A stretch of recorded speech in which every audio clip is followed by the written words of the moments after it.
مشرف بھی اس کو بھیجا گیا ہے بنی گالا، یہ کس لیے بھیجا گیا؟ آپ نے صحیح بات کی ابھی اپنی گفتگو میں کہ یہ قانون جو ہے یہ سب کے لیے برابر ہونا چاہیے. اگر کسی کو بیچارے غریب کی کوئی خاتون ہے تو وہ بھی جیل میں ہوتی ہے، تو بڑے آدمی کی بیوی جو ہے اس کو بھی جیل میں ہونا چاہیے. اور یہ بات خان صاحب خود کہتے تھے کہ قانون جو ہے نا دو قانون نہیں ہونے چاہیے. اس لیے تو انہوں نے یہ تحریک انصاف بنائی تھی اور اتنے 22 سال وٹ ایور ٹائم جو انہوں نے اسٹرگل کی کہ everybody should be equal before the لا.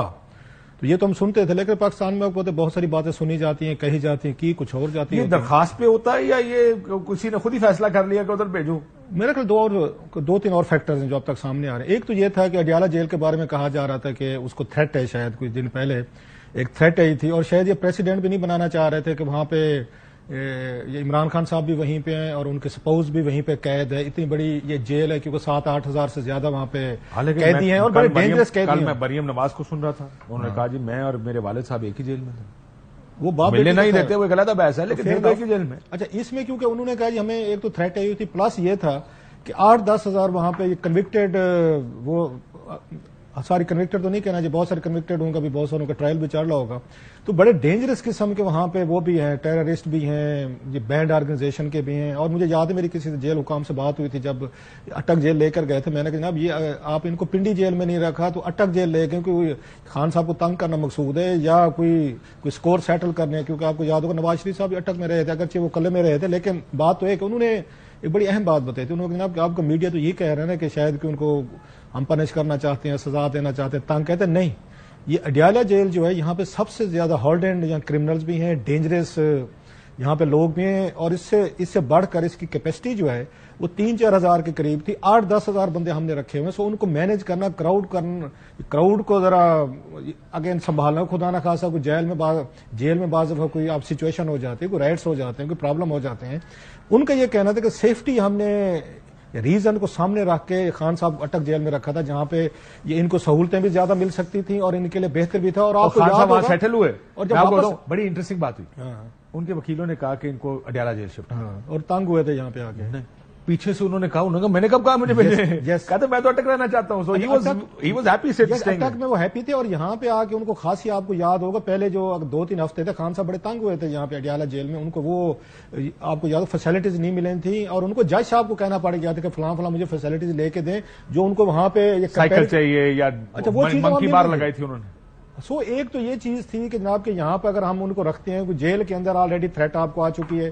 اچھا آپ لیکن اس کیس میں کیا ہوا ہوگا جی؟ مجھے یہ کیس بتائیں نا. اصل کیس تو یہ ہے کہ کیا کسی نے تو سوچا ہوگا، کوئی بوجھ نہیں اٹھا سکا. چل اس طرح دیکھ لیتے، somebody could have picked وہ کہتے ہیں پتھر، بھاری پتھر تھا کہ آپ نے ایک بھاری پتھر تو اٹھا لیا کہ عمران خان صاحب کو گرفتار کر لیا. اس وقت آپ کو یاد ہے کہ بہت بڑا فیصلہ تھا کہ خان صاحب کو گرفتار کریں گے، ریئیکشن آیا، ہم نے چیزیں بھی دیکھی. اب انہوں نے کہا کہ الیکشن سے پہلے شاید کہ اگر اس طرح کا بھاری پتھر جو ہم یہ اٹھانے کی کوشش کرتے ہیں تو منہ کے بال نہ گر پڑے. 14 سال ادھر تو نہیں رہ سکتی نا. اگین وہ تو ملتان ہے نا، پھر ملتان جیل میں جانا پڑتا ہے نا آپ کو. اچھا یہ رہنے کو تو اچھا اب ان کو ہو چکے سزا، یہ ذہن میں رکھیں، سزا یافتہ ہے. تو جو سزا یافتہ خواتین ہیں موسٹلی ان کو ملتان جیل میں رکھا جاتا ہے. اگر یہاں پہ رکھا جاتا ہے ان کو جیل میں تو بھی آپ کے لیے پرابلم ہونے تھے، کوئی نہ کوئی بات ہونی تھی کہ دیکھیں جی آپ نے ان کو رکھا. اچھا ایک رات رکھنا ہے، پھر اگلے دن آپ نے ان کو ٹرانسفر کرنا ہے، ملتان بھیجنے آپ نے چیزیں کرنے. سو ہمارے یہاں میرا خیال ہے یہ جو بھاری پتھر تھا، جو بات آج انہوں نے کی نا مریم نواز صاحبہ نے، یا فریال تالپور صاحبہ بھی جیل میں گئی تھیں، بے نظیر بھٹو صاحبہ بھی گئی تھیں. آج وہ کہنے کو حق بجانب تو ہے مریم صاحبہ جی، مجھے تو اسی جیل میں آپ نے ڈال دیا تھا، میں بھی کسی وزیر اعظم کی بیٹی تھی، اگر وہ کسی وزیر اعظم کے سپاؤز ہیں. سو آپ کو کمپیریزن تو پھر لوگ کرتے ہوتے ہیں، بات تو ہوتی ہوتی ہے ساری چیزیں. اور لاسٹلی اس کا فائدہ پتہ کس کو ہوگا اور ہو رہا ہے؟ وہ میرا خیال مریم نواز صاحبہ کو اور پی ایم ایل نواز کے پاس کوئی نیریٹو نہیں تھا کوئی الیکشن کا پاورفل جس کی ہم بات کرتے تھے. تو پھر اگر آپ یہ بات کریں گے تو اس کا مطلب تو یہ کہ ڈیزائن کے طور پر کیا جا رہا ہے.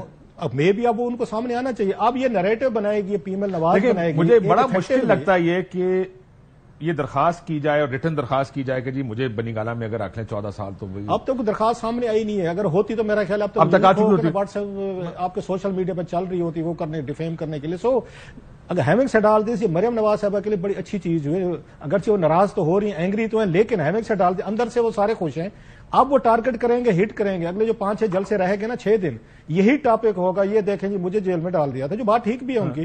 اور یہ دیکھیں جناب کہ ان کو انہوں نے بنی گالا میں اپنے گھر پہ انہوں نے رکھ لیا. سو یہ اب ان کو تو خوش ہونا چاہیے میرا خیال پی ایم ایل نواز. اور میرے طریقے صاحب کا کوئی ریئیکشن بھی سنا، بٹ مصطفیٰ صاحب آپ بتائیے ہاؤ ڈو یو سی دس؟ ان کو جیل نہیں بھیجا گیا، بنی گالا بھیج دیا. اب دو آرگومنٹ جو روف صاحب نے دیے ہیں، ایک آرگومنٹ تو یہ ہے کہ شاید بوجھ کوئی نہیں اٹھا سکا. دوسرا یہ چلو بیانیہ بنے گا ادھر بھیج دو، اور بیانیے بن رہے ہیں، نہ رسپانس پی ٹی آئی دے رہی ہے. ابھی تک میں نے تو کوئی نہیں دیکھا کہ یہ درخواست دی گئی ہے، نہیں دی گئی ہماری طرف سے درخواست، جیل بھیجا، وہ تو جیل خود چلی گئی تھی. So what do you think کیا ہو رہا ہے یہاں؟ کاشف بھائی، اگر ماضی میں کچھ غلط ہوتا رہا ہے تو وہ آج کے لیے جسٹیفیکیشن تو کریٹ نہیں کرتا. میرے نظر میں تو 2018 کے الیکشن سے پہلے کے جو پیریڈ تھا اور آج کا جو پیریڈ ہے اس میں صرف کردار بدلے ہیں، باقی اسکرپٹ تو ایک ہی ہے. 2018 میں جو منظور نظر تھے آج وہ زیر اعتاب ہیں، جو اس وقت سر وہ پہلے والی فلم کا ایکشن ہوگا، اسکرپٹ جو ہوگا ہوتے ہیں نا فلموں کے بارے میں کہا جاتا ہے کس قسم کی فلم ہے، کسی نے کہا ہوگا سر 2018 کی فلم ایک ایکشن فلم تھی. آج کی جو فلم ہے وہ ایکشن پلس ہارر اکٹھی ہو گئی. اس میں action and horror it's both. ہاں، لیکن دیٹس بسائڈز دا پوائنٹ. جو میں کہنا چاہ رہا ہوں وہ یہ ہے کہ ماضی میں جو غلطیاں ہوتی رہیں کیا وہ جسٹیفیکیشن ہے آج کے اس کے لیے؟ اور ہم نے دیکھا ہے کہ سیاست کے اندر انسان کے جو لوگ wrong side of the line آ جاتے ہیں تو ان کی پھر فیملیز کو بھی ایک پرائز پے کرنی پڑتی ہے. اس سے پہلے ماضی میں جو ہوا وہ غلط ہوا.